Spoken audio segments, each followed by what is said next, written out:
Hello one and all. This is a Mutant Genlab alpha based video.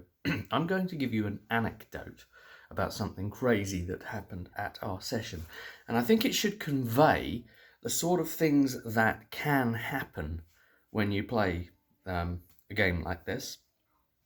And just the slight difference between one bit of thinking of that GM decision and a player decision, and just how that one bit of thinking can make huge unexpected things happen.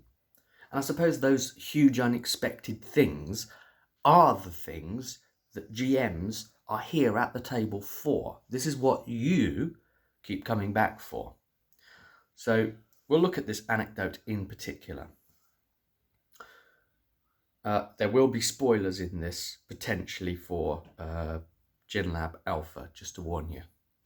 Okay, so the players had gone from the rabbit outpost, and they'd met General Rutus, and Rutus had put them on a mission, basically the rabbit commander, to, hey, go follow our warrior One Hop Kills, and she'll lead you to a mission so you can prove yourself as the resistance. It's going to be big, it's going to be bad. And I basically clued the players in, look, you're going to get to run a player cell assault, basically, for this strategic turn, which is the big one. It's the one where you face the biggest threat, but it has the biggest payoff. It hurts the Watchers in the biggest way. That's the robotic enemies and whoever controls them. And the thing was, on the approach to it, the checkpoint for Rabbit has been abandoned. So there's no way to go and attack that checkpoint like they want you to in the book. And One Hop Kills is crazy. She's a crazy rabbit. She's wearing a explosive vest. So, I mean, that tells you what you need to know about the rabbits. So basically, one of the players had the walkie-talkie communications device that taken from the previous alpha from Ape Tribe, who was overthrown, deposed, and dead. Being dead will kind of do that to you. And basically through this has been able to communicate with the leader of the Watchers a few times, which turns out to be someone called Kronos, with a CH. And basically General Rutus tuned into that frequency with his comms device, and started speaking to this Kronos person, saying, look, we want to parley, so we shall meet you approximately where the checkpoint was, along the way. Somewhere, there. We'll meet you there, below the mountains. That'll be fine, So, and then basically Rutus is like, yeah, we'll show them how rabbits parlay. Sure, I want you to, don't come back unless you bring a head back, a robot head back, that's it. They don't call them robots, of course. So off they go, led by, One Hop Kills on this path. And One Hop Kills hides with them because there's some trees nearby, and hides off into the trees. And the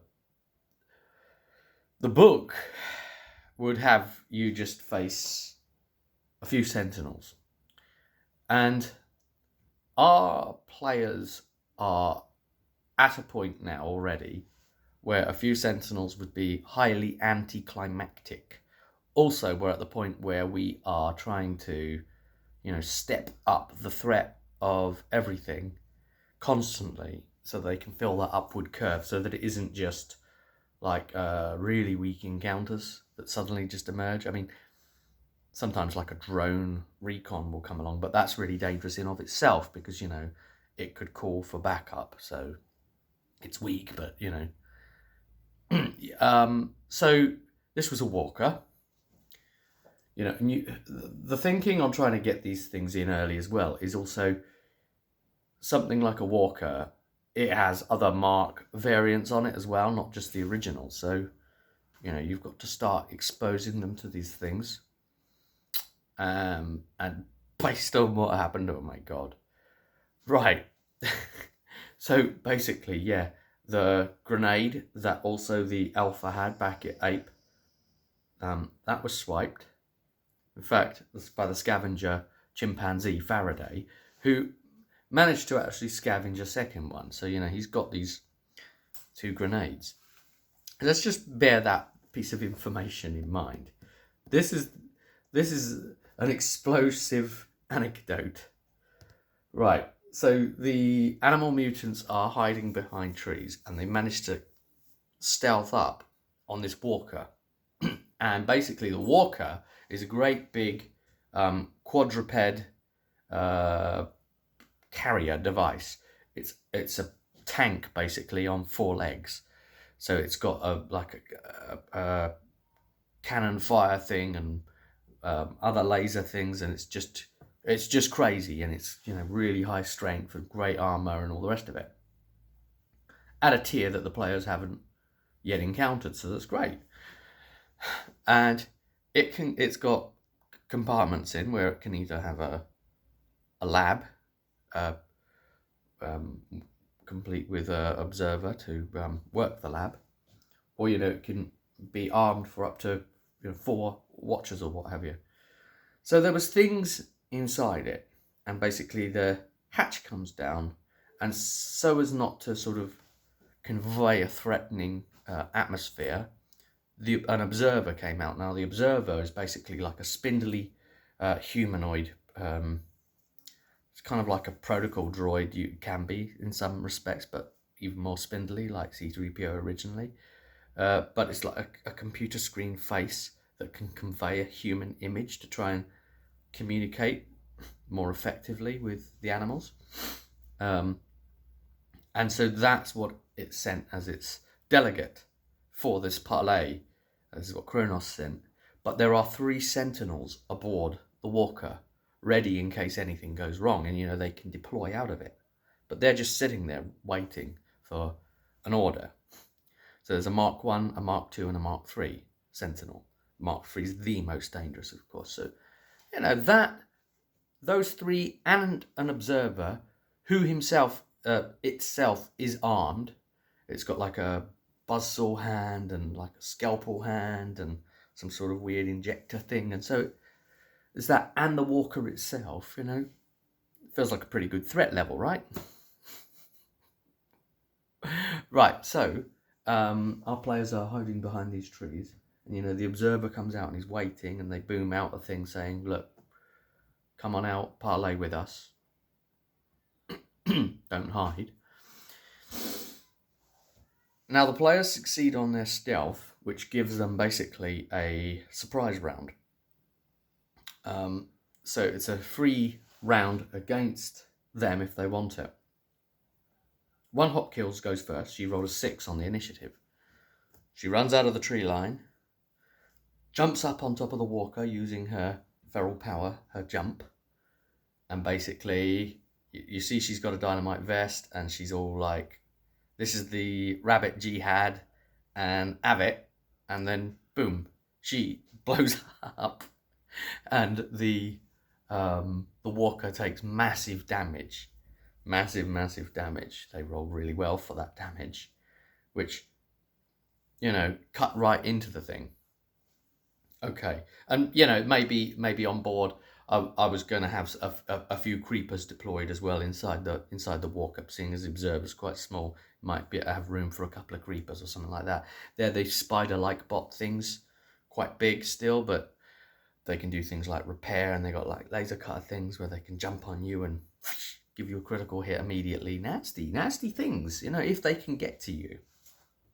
So 1 Hop Kills was gone, and everything's fine. And then Faraday, the player, asks me a question. The chimpanzee scavenger asks me a question. And here's the question. It was, in the walker, when the observer came out to wait for us, is the walker hatch still open? Now, here's my logic here, right? As the GM. The observer's waiting for them.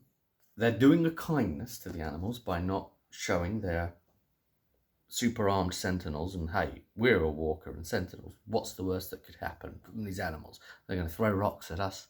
They're going to fire arrows at us. Ugh, really? That's fine. And they need to be able to deploy quickly, so the doors can't be shut. You know, if anything goes wrong, the observer might need help. So I said, no, it's open. And that was the moment in time that basically sealed this moment to be able to take its next step. And this is where RPGs are a collaborative effort, really, between the GM and the players. And then the GM has to play out those player actions and decisions and interactions and annihilations. Because Faraday had that grenade, and he throws that grenade. Now, there was a massive amount of damage that had already been done to the walker, and the grenade manages to get into the walker. Now, the players don't know that there are other watchers inside this walker at the moment. That's the problem. So, yeah. So I roll for damage to the walker from the grenade. The walker's still fine because, you know, it's really, really powerful. But the grenade rolled still really crazy well for damage. And, you know, it did pretty good damage to the sentinels inside. And, you know, if you are basically near arm's length range, you take extra damage. And then if you're at like short range, you take some splash damage. Now all the players were at short range because they had to be able to launch grenades and be in position. So the way we've done that is that we'll get back to the boom inside the walker in a sec. Let's just cover the players, their positions. They're all behind trees. So, you know, that's to physically hide them, but also to protect them. Now, a tree gives you an armor value of 5, and that is expressed through the black d6s. So the way we ran this was as follows. Any splash that comes out in short range, meaning every single boom, comes to the players. We'll roll the 5 dice separately for the tree first. Yeah, and any ones damage that tree, regardless of whether damage gets through to you, because armor usually works like if you get damaged and you then roll ones on that armor and you can't push armor rolls, then that armor gets damaged only if you took damage. Yeah? If it was going to get damaged, you have to have taken damage for that to be expressed as minus dice off the next armor checks, you know, it's damaged. So, but for the tree, we didn't have it do that. Any ones, it hurts the tree, whether it gets to you or not, because it's pretty much the front facing of the whole deal. Okay, so we had them roll the 5 dice for the trees first, you know, and anything that saves, 6s, minuses off the damage, and any ones damage the tree. So then we know what state the tree's in. Then the players can choose to roll their own armor afterwards as separate dice. So then I get them to roll their black dice as armor to try and negate damage. So the players are getting this splash waves out of that explosion. Anyway, what that grenade did do after the combination of things is it managed to blow up the Mark III. I don't know how it did it, but it managed to, because all the sentinels are basically at arm's length of the explosion inside this walker. So I ran it, and the Mark III, the Howler, has a self-destruct mechanism built in. And, you know, because the rule of cool and funny, it goes off here. So the players don't know that the sentinel's in there. And I just explain, oh, wait, you see some extra things in there now as the walker basically turns from the first explosion. Just as the grenade's gone in, you can see it like go down, and is that a sentinel in there? Is that more than one? What's going on? And it's the Mark III that goes, and then it goes boom. And then the boom takes out the other sentinels inside, and it would have absolutely wiped the creepers, the little creepy crawly spider bot things. So they would have all gone. And then the the problem is that basically the splash is coming out, and basically the trees are taking more damage, and then the observer goes down as well from the explosions of the explosions, because the watcher goes up. The walker goes up. It's destroyed, and so the walker's destroyed, and everything inside it is destroyed, and then it's just boom again from the walker blowing up, because you know, at this point the issue is that it still contains all of its grenades. It hasn't used them, so it's got 6 grenades on board. So I'm trying to express all of these explosions as well. I'm working them all out, and the trees are getting just completely shattered, smashed apart, and players are starting to get taken out. There's a couple of players that get taken out by the explosions, and we've got critical roles going on and stuff like that. So we've got players down because it's just wiped them out. You know, they're dying there, and they need the healer to try and jump in and help them if anybody's still alive at the end of all this. And all these internal grenades are all going off because they would. And we ended up in the end, all told, with something like 10 explosions in that scene. So there's one Hopkill's initial thing, and then just like a chain reaction of boom, boom, boom, boom, boom, boom. It was just crazy. And it's just that first round before the watchers can do anything, the combination of one Hopkill's going up and booming, and then the player going one grenade, and then everyone just basically hunkering down because of just massive explosions just going off one after another, after another, after another, after another, after another, and the whole watchers thing is just gone in the first round.